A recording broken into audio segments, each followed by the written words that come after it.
जुड़ते हैं एक एक फ्लैट से, तो वो राजनीतिक पूर्वाग्रह है। किस फ्लैट से मिले करोड़ों करोड़ों रुपए? आप बहुत सारी बातें बता रहे हैं भैया। वहां के शिक्षा मंत्री ममता बनर्जी जी के यहाँ कौन थे वो? और नहीं, मैंने सोचा कर्नाटक की बात कर रहे हैं। वो आपके एमएलए के बेटे के घर में 8 करोड़ के नोट मिले थे। उसमें सीबीआई ईडी की जांच हो गई, रेड हुई कुछ। मैंने सोचा आप कर्नाटक की बात करने लगे। सुन लीजिए, नहीं अच्छा याद, नहीं मैं कर्नाटक की भी बात कर लेता हूं। आपने अच्छा याद दिलाया। डी शिव कुमार जी के यहाँ से 300 करोड़ रुपए मिले थे ना। संदीप भाई, आपको भी याद दिला दे रहा हूं, आप उसको भूल जाते हैं। इसी कर्नाटक से मिले थे 300 करोड़ रुपए। तो आपको ये जब ऐसी परिस्थिति फंसती है तो आपको जो है पूर्वाग्रह दिखाई देती है। ठीक है, आप मीडिया है, आप अपना व्यक्तिगत रूप से विश्लेषण करें। नहीं, ये आम आदमी पार्टी आरोप लगा रही है। आम आदमी पार्टी के आरोपों से के जरिए ये सवाल पूछ रहा हूं। बिल्कुल, आपको पूछना ही चाहिए, आपका काम है मीडिया का। उनका काम विपक्ष है, उनका काम है आरोप लगाना। वो ये थोड़ी ना कहेंगे, जब वो चोर पकड़ा जाएगा तो ये कहेगा कि मैं चोर हूं, वो तो यही कहेगा मैं साहूकार हूं। तो वो जो साहूकारी की बात वो कह रहा है तो दूसरे के ऊपर दूसरे को चोर बताएगा ना। लेकिन जो तथ्य, जो चीजें सामने हैं, आप इसको कैसे झुटलाएंगे? क्या चीजें सामने? आम आदमी पार्टी कह रही है पैसा कोई मिला नहीं, 1 रुपया मिला नहीं, सीबीआई कुछ कर नहीं पाई, अब ईडी को पीछे छोड़ दिया। आज आपने जो संदीप भाई, आप तो बहुत जागरूक जर्नलिस्ट हैं, तो निश्चित तौर से जो आज राउज एवेन्यू कोर्ट में जो ईडी के वकील ने जो बातें वहां रखी हैं और जो सामने उसके बचाव पक्ष ने रखी है, तो दोनों की चीजों को आपने सुना होगा।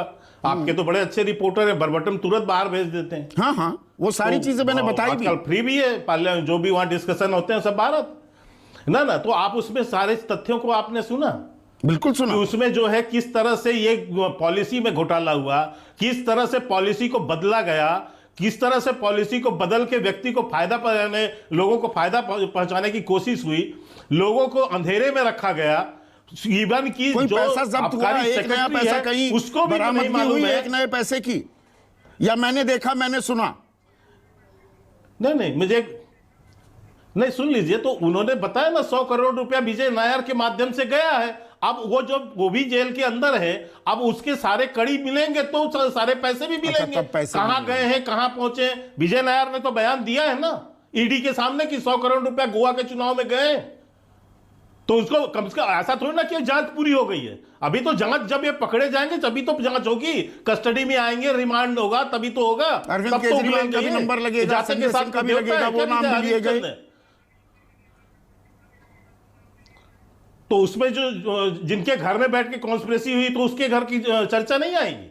बिल्कुल आनी चाहिए। उसके आबकारी मैं पूरी तरह से इत्तेफाक रखता हूँ। और किसके? के शर्मा, बिल्कुल जिसका नाम आए उससे पूछताछ होनी चाहिए, जेल भी भेजा जाए। पर ये विपक्ष के लिए ही, एक मिनट सुनिए ना, ये सिर्फ विपक्ष के लिए ही क्यों होता है? अब मैं कुछ नाम लेता हूं। ये आज संजय सिंह ने भी एक प्रेस कॉन्फ्रेंस की, आपने शायद सुना होगा। हिमंता बिस्वा शर्मा, नारदा स्कैम में नाम आता है, कांग्रेस में होते हैं तो जांच चल रही होती है, बीजेपी में आते ही, और अब तो बड़े रणनीतिकार भी हो गए हैं आपके, वो जांच ठप, बंद, कहां है कुछ पता नहीं। मुकुल रॉय शुवेंदु अधिकारी, सेम केस। उसी तरीके से नारायण राणे, लैंड स्कैम का केस चल रहा था, सीबीआई पूछताछ कर रही थी, केंद्रीय मंत्री बनते हैं, जांच बिल्कुल बंद। व्यापम में शिवराज सिंह चौहान का नाम आता है, घोटाले में बीएस येदियुरप्पा का नाम आता है, वो सब थम जाते हैं। ऐसा क्यों? 124 में से 118 केस विपक्ष पर ही क्यों? नहीं अब ऐसा है संदीप भाई, ये प्रश्न करते करते जो है ना, ये प्रश्न ही घस गए। अच्छा, और इसके उत्तर भी हम रेगुलर देते रहे, ये प्रश्न घस चुके हैं। क्या उत्तर है? अच्छा बताइए ना। हिमंता बिस्वा शर्मा, शुवेंदु अधिकारी, मुकुल रॉय, अब तो वापस टीएमसी चले गए, जांच शुरू हो जाएगी। बताता हूं। हाँ ना हाँ सर, नहीं सुन लीजिए ना मेरी बात, मैं आपको यही तो कह रहा हूं। आप बताइए इसमें से किसका केस बंद हुआ है? अच्छा, कार्रवाई क्या हो रही है, मैं ये जानना चाहता हूं। जेल कौन गया? सीबीआई कदम ताल किस मामले में करती थी? मुझे एक नाम आप भागिए मत। नहीं, मैं क्यों भाग रहा हूं? भाग आप रहे। भागिए मत, आप मुझे उसका जवाब दीजिए। नहीं तो आप बताओ ना, मैं क्या कार्रवाई हुई, कब कार्रवाई हुई, कौन सी छापेमारी हुई, सीबीआई की टीम कब पहुंची, कब पूछताछ की, ईडी ने कब रेड की, बताइए ना, तारीख बताइए, शायद मेरे संज्ञान में ना हो। नहीं क्यों, जब इन पर केस लगे थे तो सबके साथ हुई। ईडी ने कितनी बार मुकुल रॉय को बुलाया? हाँ, तब मुकुल रॉय आपके साथ नहीं थे ना, टीएमसी में थे, लेकिन मैं आपके पास आते ही वॉशिंग मशीन में धुल गए क्या? अच्छा सुन लीजिए, सुन लीजिए, कहना बहुत आसान होता है संदीप जी, ये कहना बहुत आसान है, लेकिन मैं आपको यही तो कह रहा हूं। आज जो है पश्चिम बंगाल में किसकी सरकार है? ममता बनर्जी की है कि नहीं? बताइए। शुभेंदु अधिकारी कहाँ के हैं? पश्चिम बंगाल में है ना। सीबीआई घोटाला वही हुआ था ना। सीबीआई स्टेट पश्चिम बंगाल के सरकार के पास। मेरी पहले बात पूरी होने दे। हाँ। सर सुन लीजिए ना, मेरी बात सुन लीजिए ना पहले, इसके बाद आप आइए ना। मैं ये कह रहा हूं, क्या राज्य सरकार के पास भ्रष्टाचार निरोधक कानून नहीं है? यदि उन्होंने, मैं कहता हूं एक बार मैं आपकी बात मान भी लूं, तो सारे कागजात तो उसी ममता बनर्जी के पास है ना, निकाल के बाहर करके क्यों नहीं बंद करा देते? असम में किसके पास है नारायण राणे जो असम में कागजात किसके पास? 2.5 साल रही महाराष्ट्र में। मध्य प्रदेश में कागजात किसके पास है? नहीं आप महाराष्ट्र में कागजात किसके पास है? आप पर्टिकुलर मत होइए। कर्नाटक में आप जो कागजात किसके पास? आप पूरे परिवेश से बात कर रहे हैं, इसलिए मैं पूरे परिवेश में कर रहा हूं। तो इसलिए मैं कह रहा हूं कि ये सारे पर मत जाइए। आज जो घटनाक्रम में जो चीजें चल रही है उस पर आइए, जहां पर ये आरोप लगाना विपक्ष का काम है, ये विपक्ष का काम है, लगाते ही रहेंगे। अच्छा, जो आप आरोप लगाते हैं तो सत्ता पक्ष के आरोप ज्यादा गंभीर होते हैं, विपक्ष के आरोपों को जवाब देने की जरूरत नहीं, जिसे पीछे लगने लगते हैं। नहीं तथ्यों, देखिए तथ्यों के साथ मैं इसलिए बात कर रहा हूं आपसे कि आज जो चीजें सामने है, आपने लालू प्रसाद यादव का भी जिक्र किया। बिल्कुल किया कि आज सीबीआई की रेड पड़ गई, फलाना पड़ गई। मैं आपको, आज शायद सुकेश जी नहीं है आपके चैनल पर, उस पर रेगुलर बैठते हैं, मैं सुकेश जी को बधाई भी दूंगा। ये जो कांड था, नौकरी वर्सेस रिश्वत वाला जो कांड था वहां पर, नौकरी जमीन वाला, इस कांड का खुलासा सुकेश रंजन जी ने किया। बिल्कुल किया।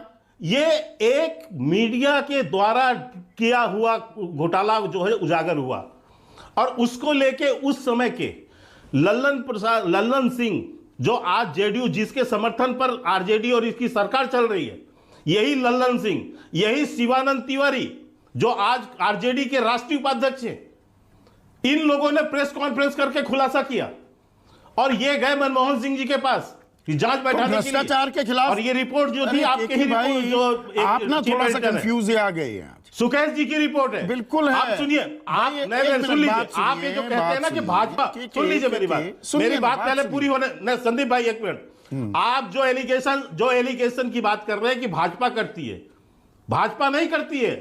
आप यदि चोरी करोगे, आप भ्रष्टाचार करोगे, तो आप बचोगे नहीं। बिल्कुल नहीं बचना चाहिए, मेरी ही बात कह रहे हैं, पर आप अपने वालों को बचा लेते हैं और विपक्ष पर कार्रवाई करते हैं। ये एक तरफा हो रहा है क्या?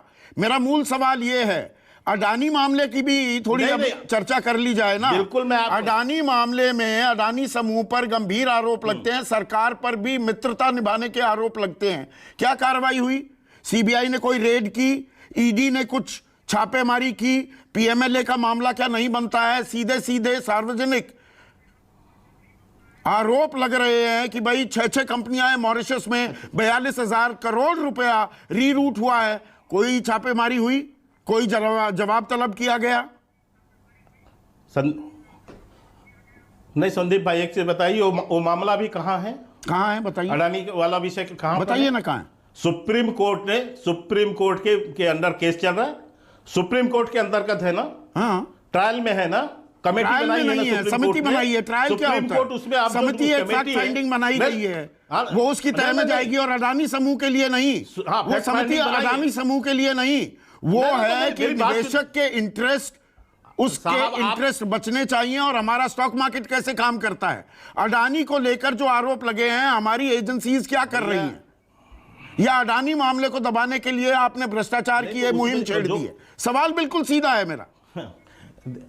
देखिए बिल्कुल सीधा, मैं तो कह रहा हूं सुप्रीम कोर्ट में है